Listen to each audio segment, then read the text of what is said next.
Hey, what's going on? Zach here, and it has certainly been an interesting few weeks playing in the Yeezy basketball knit. They were not at all what I thought they'd be in terms of performance, and there is some really exciting tech hidden inside them, but also some real red flags. So let's get into the three biggest pros and cons of these shoes and see if they are really worth the pretty high price tag that comes with them. Here we go. Now, the first big dividing line on the Yeezy knits is their weight distribution because, as the name would suggest, the uppers are an entire wrap of knitted material.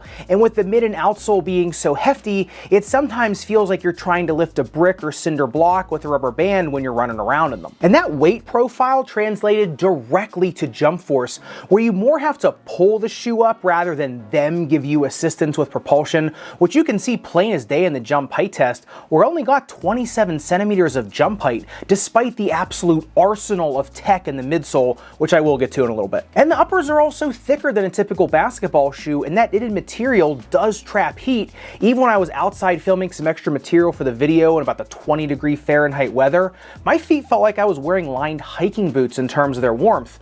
But once I went to playing indoors after about a half hour, it felt like an absolute sweat lodge in these. But the one thing in the uppers of the basketball knits that is absolutely worth its weight in gold are its shoelaces. Because, as a lot of people in the community know about me, I am a huge advocate of quality shoelaces in performance sneakers, and these are some of the best factory laces I have come across that aren't a specialized or bubble lace. The only problem is when you're tightening them, the laces then dig into the front part of your ankle because the high top tongue is just a double layer of knitting with just a little bit of padding, so I did find that kind of annoying when playing in them. However, when just kicking around in them or wearing them to work, it really didn't bother me because I didn't have to tie them as tight. But in spite of some of the flaws of the uppers, the durability was surprisingly good, because if you look at the upper durability test of the Dremel 10 seconds highest grit sandpaper, the Dremel did not make it through the first layer of elastic knitting down into the padding layer. So these uppers are going to be just as durable, if not more durable, than most other basketball shoes out there, despite being a completely knitted upper with no additional protection. And just as an aside from the upper durability test,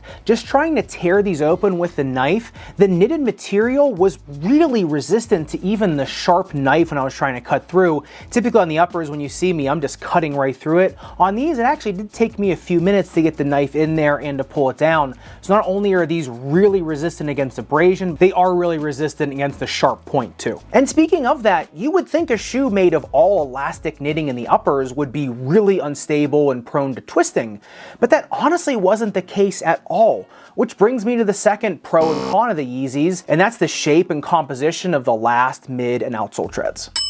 I'll tell you, it is shockingly hard to lose your balance in these, to the point that on my last day playing in them, I was intentionally trying to lose my balance, and no matter the ridiculous shots I was trying, I still landed with surprising confidence and no thoughts of twisting my foot or ankle whatsoever. Now, this stability comes from a few things. Number one, the entire bed of boost in the midsole, which, although not the most explosive compound, does offer superior stability to most other midsole compounds. Next is the bottom loaded shank that runs almost the entire length of the shoe under the medial and lateral forefoot especially, which acts as a rigid beam, which means when your weight is on one side of the shoe or the other, it's still centered in the shank, which almost forces the shoe back to neutral no matter what position your foot's in. And that, combined with the broadest and widest lateral flange I can remember seeing on a shoe, plus just the overall heft of the mid and outsole, which talked about earlier in the video, makes the forefoot and midfoot stability on these just absolutely rock solid. And that's still without mentioning the most eye-catching part of the basketball knit, which is this enormous extrinsic heel counter bridging the upper, mid, and outsole, which is the reason these stay so stable even with no real solid pieces in the upper. Because if you look at the suicide test, even given how clunky and not explosive these are, because when you cut or pivot, the midsole foam quickly dissipates shock and the shank redirects force, so the uppers are just basically acting to accommodate the mass and deceleration position of your foot, not necessarily restrict it. So I was still able to take corners so aggressively and use the tools in the Yeezys to come up with a respectable time, even though it wasn't really my best. Now, going further down the shoe, the outsole tread is also all about stability, with this full bed of wavy herringbone that has these extra wide troughs, which grip any surface well, both by friction and by suction cupping, which did add a slight bit of nimbleness to their footwork, but once again, because of their weight and clunkiness in general,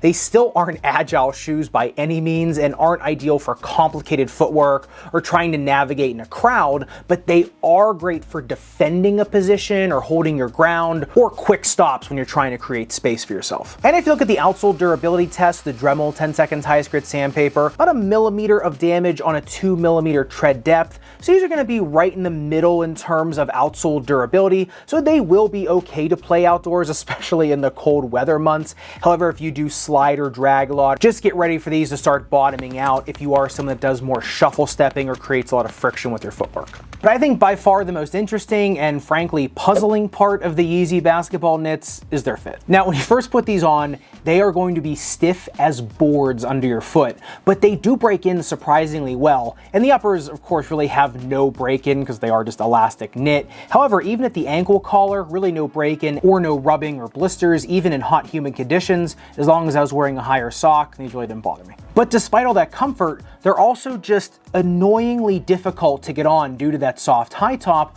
plus the heel counter that's inside the shoe is pretty low, so it's constantly buckling under your heel, and when I was trying to pull the ankle collar up to get my foot into it, I could sometimes hear tearing in the knit, so even after dozens of times putting them on, I was still having trouble with them and still worrying about damaging the shoe. But in terms of their fit, they will fit a narrow and medium foot, but even for those foot types, I'd be going up a half size, and for a 2E, unless you really want a snug fit, I'd probably be going up a full size, but just watch it with that because that is a lot of shoe to be lugging around. And because of the molded arch and full bed of boost, these are a good pickup for both flat and high arched players, but because of the longer shank, if you have existing heel pain, they may be a bit unforgiving until you break them in. But given all that about the shoe, especially at the higher price point, I am really curious to know if these are a buy for you or not, especially considering the pros and cons. Let me know in the comments down below. And if you want to see the other brand new Adidas basketball shoe that just dropped, the Dame 8, get torn apart, make sure you click in this video up above and subscribe down below. Respect your rubber and foam. I'll see you in the next video.